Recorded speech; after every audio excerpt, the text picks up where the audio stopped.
What's good, Craig Gang? We're out here today. We're gonna be doing some deer hunting. I know, guys. It's late. The sun's done came up. You can done see everything, but listen, guys, I couldn't wake up this morning. Like, I had an alarm set for 6:20.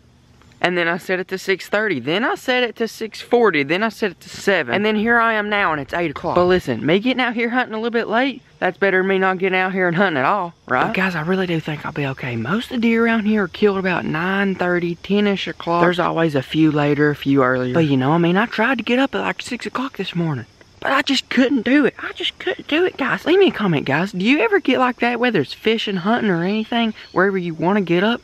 You just can't, because like that's exactly how I was this morning. And I know some of you guys do it too. I know it, so tell me in the comments. That way I know I'm not going crazy. But yeah, I'm going to head on down here to the stand, get on up in it, and I'll catch you whenever I get up in the stand.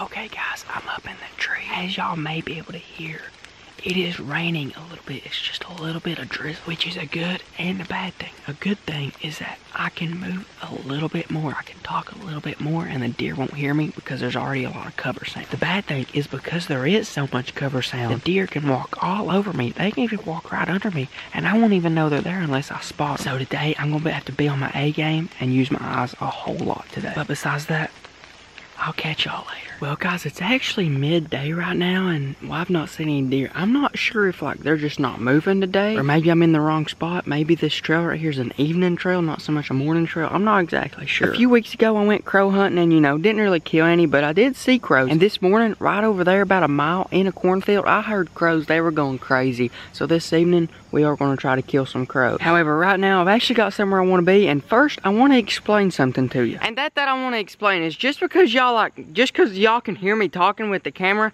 that doesn't mean that I'm being loud and like disturbing the whole forest. Like, here's how it is, guys. This right here, this is 5 inches from y'all. Y'all are 5 inches from me.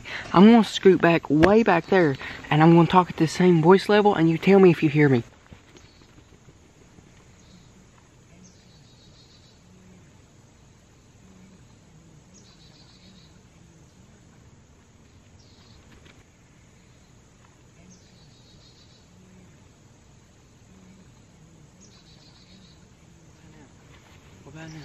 What about now? Can you hear me now? Can you hear me now? Can you hear me now?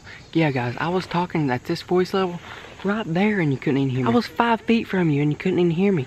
That's because this voice level, like guys, I'm talking to the microphone. In all reality, if you were sitting right beside of me, you probably couldn't even hear me. It's just that I'm right on top of the microphone. But yeah, guys, I'm actually going to get on the mule and drive around and just see if there's any deer at all. Maybe the deer in fields, I don't know. And another reason I'm going to go drive around is because I did forget my arrow quiver in the tree stand. So I got to walk back down there to that. And while I'm at it, I'm just going to drive around and check a few fields, see if maybe the deer were in fields this morning. I don't know, because they sure wasn't where I was. They were not where I was. So here's one field. I mean, so far I don't see any deer, but they may be over there on the other side. Okay, now I can see the other side. Like, bro, there's just not any deer here. I don't know if there's deer anywhere. So there was no deer in that field. There is another field and the turnip field actually that's, well, right down there. I want to go check the turnip field here in a second, see if there's any deer in it. But I mean, I'm sure a lot of y'all out there are like, why don't you just take your bow and if you see Bucky, shoot him while you're on the mule. I mean, guys, it really is. That is a really good idea, you know. I could drive around, cover a lot of area, and whenever I see him, just pull up and shoot him, right? Well, the only problem is that, well, that's illegal. And you know, can't really be doing illegal stuff because,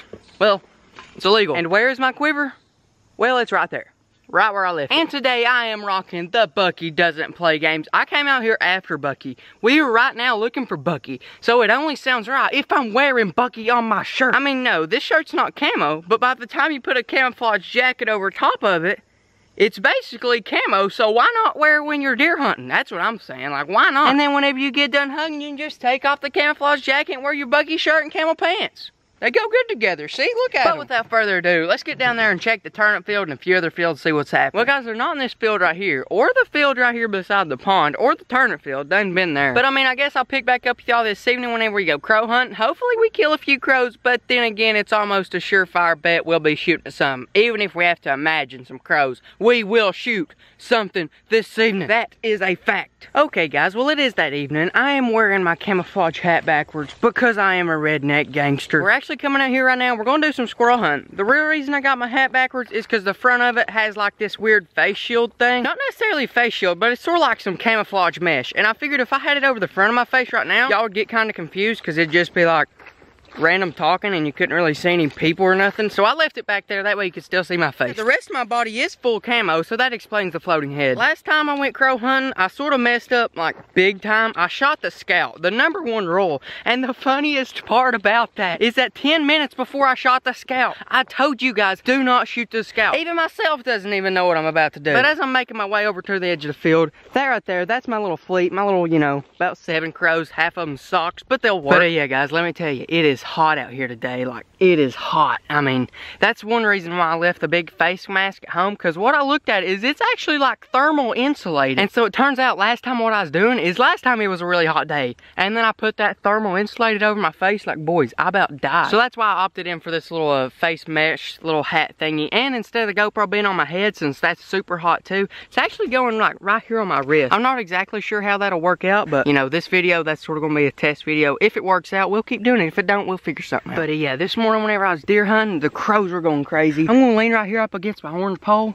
turn on the Fox Pro Crow Fight, and this time we're not gonna shoot the scout. We're at least gonna try not to shoot a scout. I don't know, my brain sometimes my brain just shuts off, guys, and it's all up to my subconscious. With my subconscious mind thingy, all it says is if you see something moving, just shoot at it till it falls out of the sky. And you know, half the time it don't fall out of the sky, so that's why I'm always confused. Like, my mind says shoot it and it will fall. I shoot it and it does not fall, so I shoot it again and shoot it again and shoot it again, but nothing happens. That is why my shooting percentage is so dang low, because I just don't stop shooting. Once I shoot my first shot, I just go ahead and shoot the... I mean, I guess what my mind's thinking is if I already shot once, I'm gonna have to reload anyways, so why not just do a full reload? I mean, it really doesn't make sense, but half the things I do doesn't make sense. But besides my rant, I'm gonna go ahead and turn on the call.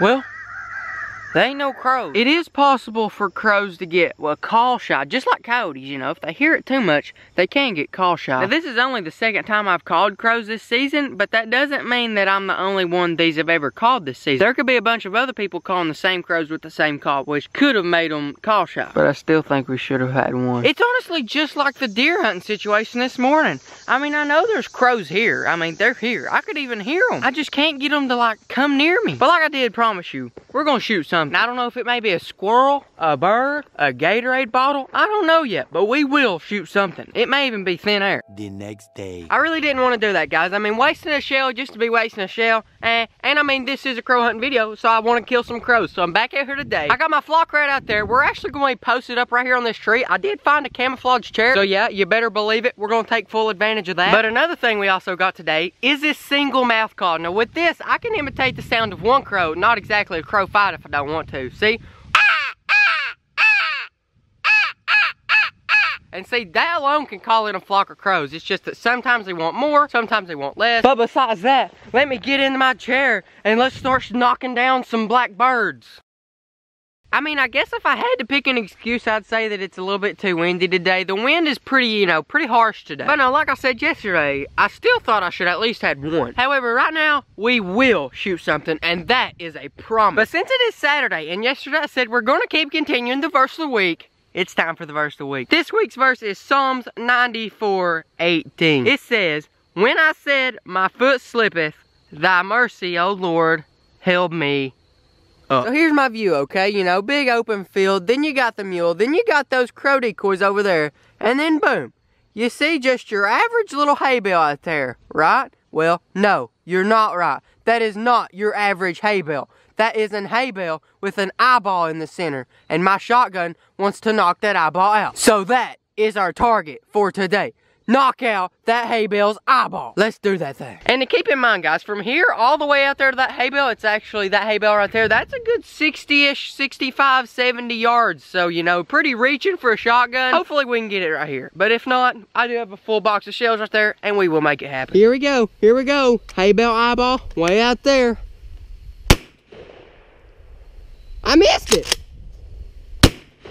I missed it again. Well, shoot far, boys. How's that happen? I shot it with a shotgun and still didn't hit it. And I was holding right on the dad burn sucker. Here's what we're looking at. I didn't hit it hard enough or in the middle to bust it. However, I did chip it down here at the bottom.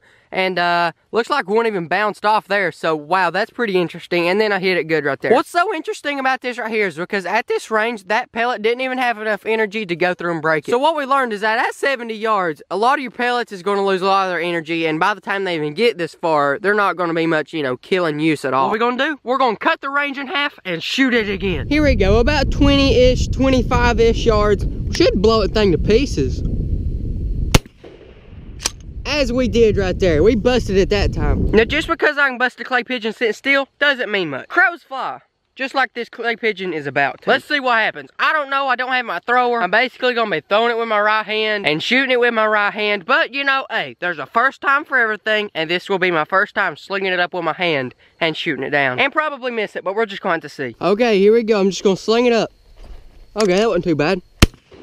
Alright, well, I missed it. Well, dang. I'm sorry about today's video, guys. We went hunting 3 times in this video and didn't even see a dang animal. However, we as outdoorsmen, we just have to accept the fact that something's not gonna happen every single time you go out. For a true outdoorsman, going out there and hunting is the fun part, and whenever you kill something, that's just a bonus. If you've made it this far into the video and you're not subscribed, go ahead and subscribe. Go ahead and drop a like on this video if you like the crow hunting. And no, we didn't kill a crow today. However, I'm almost positive that we will kill at least 1 crow by the end of the season. Almost positive we will. As the days in October tick down, so do the opportunities for you guys to get a limited edition BCA signature series. It's this one right here. So what it is that it's for breast cancer awareness. Whenever you buy one of these, not only are you raising awareness, but also a percentage of the proceeds from every single shirt goes to the ABCF, which is the American Breast Cancer Foundation. There you go. And with the package with those shirts, you also get this pink bracelet right here. And one more thing I want to point out to y'all that y'all may not know about, especially some of the new gray gangsters. So here's what it is. After every video, I go down in the comments, pick up some of the most positive and uplifting comments I can find, and then I'll post them at the outro of the next video. It's sort of like Notification Squad, except a whole lot more happy. So on every video from now on, go down in the comments, just put a happy comment. What was your favorite part of the video? Just something happy. I go down, choose them, and right here in a second, watch the full outro. It should be on the bottom right, I believe. So, you know, look for the favorite squad there. That could be you guys. So go down, leave a positive comment, and watch for that favorite squad so that, you know, y'all can see what it is. I'll see you later, and, well, yeah, watch the outro. If you're not part of the Gray Gang, go ahead and subscribe by hitting the button on the top right, and feel free to watch some of my past videos on the left.